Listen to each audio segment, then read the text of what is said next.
puja dan puji syukur atas kehadiran Allah Subhanahu wa Ta'ala yang telah melimpahkan rezeki dan karunia-Nya sehingga kita dapat berkumpul dengan keadaan sehat walafiat.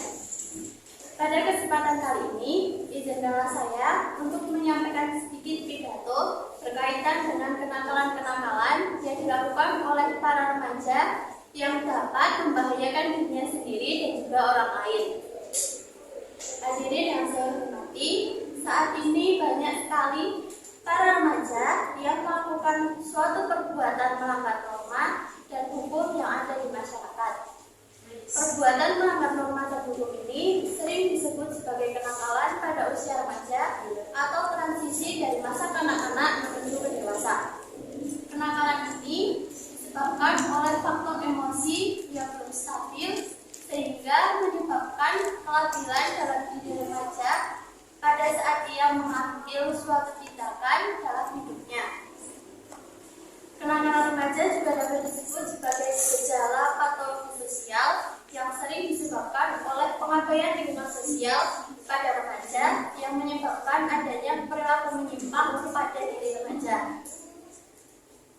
Kenakalan yang dilakukan oleh para remaja ini dapat kita anggap sebagai kegagalan orang tua dan lingkungan sekitar dalam mengawasi tumbuh kembang sang anak. Beberapa remaja menjadi gagal dalam mengontrol emosi dalam dirinya selama masa perkembangan diri. Kegagalan ini menyebabkan beberapa remaja menjadi kurang peka akan norma. Kenakalan yang dilakukan oleh para remaja ini dapat kita anggap sebagai kegagalan orang tua dan lingkungan sekitar dalam mengawasi tumbuh kembang sang anak. Beberapa remaja menjadi gagal dalam mengontrol emosi dalam dirinya selama masa perkembangan diri. Kegagalan ini menyebabkan beberapa remaja menjadi kurang peka akan norma dan hukum yang ada di masyarakat dan yang berjalan di negara. Hal inilah yang menimbulkan beberapa remaja menjadi rentan dalam berperilaku, bahkan dapat membuat remaja dengan mudah melakukan tindakan kriminal dalam masyarakat. Hadirin yang saya hormati, ada beberapa jenis dan contoh dari kenakalan yang sering muncul pada diri remaja. Kenakalan yang pertama yaitu kenakalan melawan status. Kenakalan ini termasuk ke dalam jenis kenakalan yang tidak dapat menimbulkan korban dan juga tidak merugikan orang lain secara fisik dan materi. Namun, jenis kenakalan ini dapat menimbulkan kerugian kepada diri pelaku. Contoh dari kenakalan ini yaitu melawan perintah dari orang tua, kabur dari rumah, dan bolos sekolah. Kenakalan yang kedua yaitu kenakalan yang menimbulkan korban fisik. Kenakalan ini tergolong ke dalam tindak kriminal yang dilakukan oleh remaja sebab pada kenakalan ini menimbulkan kerugian berupa fisik pada orang lain atau sang korban. Contoh dari kenakalan ini yaitu perkelahian dan kebut-butan jalan. Yang ketiga yaitu kenakalan yang menimbulkan korban materi. Kenakalan ini dapat disebut sebagai tindak kriminal yang pernah dilakukan oleh remaja.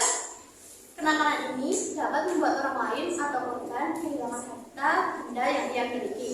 Contoh dari kenakalan ini yaitu perampokan dan pencurian. Hadirin yang saya hormati, selain kenakalan remaja yang tidak menimbulkan korban fisik dan juga materi, ada juga kenakalan berulang yang dilakukan oleh para remaja yaitu dengan menyinggung atau perilaku antisosial pada remaja yang dapat berlanjut hingga ia dewasa. Selain itu, ada juga masalah yang timbul pada kelainan remaja yang disebabkan oleh dua faktor, yaitu faktor internal dan faktor eksternal. Faktor internal. Yang pertama faktor internal. Faktor internal merupakan kenakalan yang timbul dari dalam diri seorang remaja tanpa pengaruh dari luar atau orang lain. Penyebab faktor internal ini dibagi menjadi beberapa bagian. Yang pertama, krisis identitas. Krisis identitas ini terjadi karena pertumbuhan pada umur sang anak dan juga adanya sebuah perasaan terhadap pengakuan masyarakat sekitar tentang sebuah identitas dan juga sebuah peran yang seharusnya para remaja jalankan. Banyak masyarakat sekitar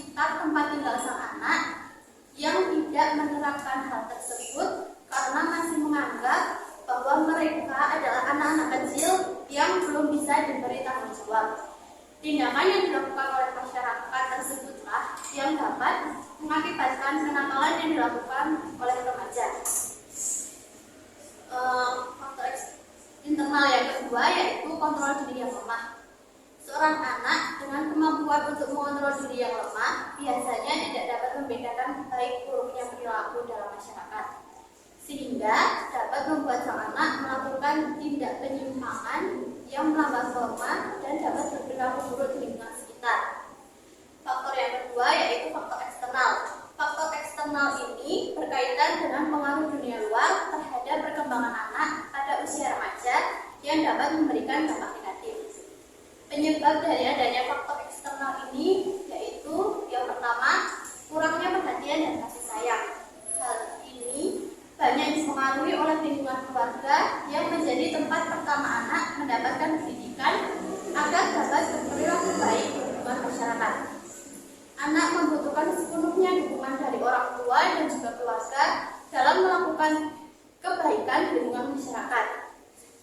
Sebaliknya, jika kondisi sang anak memiliki keluarga yang tidak lengkap, ekonomi keluarga yang sulit, serta adanya konflik dalam keluarga, biasanya dapat memberikan pengaruh buruk pada sifat anak. Yang kedua, yaitu kurangnya pemahaman agama. Pendidikan agama sangat dibutuhkan oleh sang anak, sebab melalui pendidikan agama, anak bisa mendapatkan nilai moral yang berlaku di masyarakat. Dengan adanya hal ini, membuat sang anak dengan mudah membedakan hal baik dan buruk yang akan mereka lakukan. Jika pendidikan agama tidak diajarkan sejak dini, maka anak akan mengalami kesulitan dalam melakukan perannya di lingkungan masyarakat. Yang ketiga yaitu pengaruh lingkungan sekitar. Seorang anak yang tumbuh pada lingkungan yang buruk, maka tidak menutup kemungkinan ia akan memiliki perilaku yang sama dengan lingkungan tempat tinggalnya. Hal ini seharusnya menjadi perhatian penting bagi para orang tua agar dapat memilih lingkungan yang sehat untuk sang anak. Yang keempat yaitu tempat pendidikan. Sekolah merupakan tempat kedua bagi anak untuk memperoleh pendidikan. Tidak menutup kemungkinan bagi anak untuk melakukan berbagai tindak kejahatan pada saat jam pelajaran kosong sehingga dapat menimbulkan kegaduhan. Sekolah memiliki tanggung jawab penuh agar dapat membina setiap siswa untuk melakukan hal-hal positif pada saat jam kosong juga. Hadirin yang saya hormati, masalah itu dapat diatasi dengan baik, yaitu dengan kita mendorong anak untuk melakukan kegiatan positif, memberitahu konsekuensi dari setiap tindakan, dan juga menjaga komunikasi dengan sang anak. Selain itu, ada beberapa cara lain yang dapat dilakukan untuk mengatasi kenakalan remaja, yaitu sebagai berikut. Yang pertama, kegagalan dalam mencapai identitas peran dan lemahnya kontrol diri bisa dicegah atau diatasi dengan prinsip keteladanan.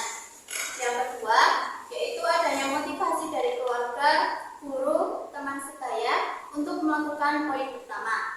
Yang ketiga, kemauan orang tua untuk memenuhi kondisi keluarga sehingga tercipta keluarga yang harmonis, komunikasi, dan nyaman bagi remaja. Yang keempat, remaja pandai memilih teman dan lingkungan yang baik, serta orang tua memberi arahan dengan siapa dan komunitas mana remaja harus bergaul.